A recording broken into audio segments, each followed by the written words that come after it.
पुण्यातील बांधकाम व्यावसायिकाच्या हत्येप्रकरणी तिघांना अटक करण्यात आली आहे, तर मुख्य आरोपी योगेश उर्फ बाबू किसन भामे हा पसार झालाय। डोणजे परिसरातील बांधकाम व्यावसायिक विठ्ठल सखाराम पोळेकर 14 नोव्हेंबरला सिंहगड किल्ल्याजवळ फिरण्यास गेले होते आणि तेव्हा त्यांचं अपहरण झालं। आरोपींनी आलिशान गाडीसह खंडणीची मागणी केली होती आणि त्यानंतर त्यांची हत्या करून आरोपी रेल्वेने मध्य प्रदेशातील जबलपूरला गेले। पुणे ग्रामीण पोलिसांनी जबलपूर पोलिसांच्या मदतीने आरोपींना अटक केली आहे।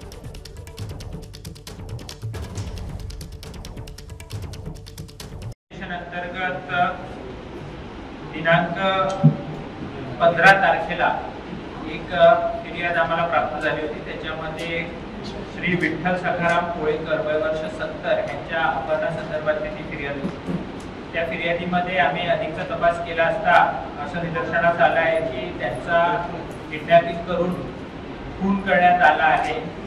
त्यामध्ये आमच्या टीमने जो त्यांच्या सोबत एक आरोपी होता रोहित किसन भामे याला 15 तारखेला अटक केली आणि त्याच्याकडे इंट्रोगेशन नंतर पुढचा तपास केला असता त्याच्यामध्ये अजून 2 आरोपींची नावे निष्पन्न झाली।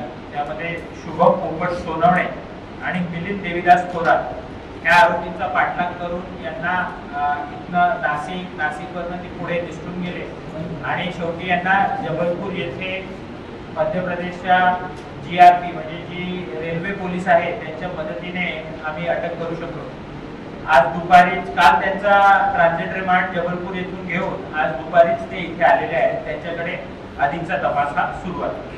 So what is the profile of the accused in this case? ह्याच्यामधले जे ABP माझा उघडा डोळे बघा नीट।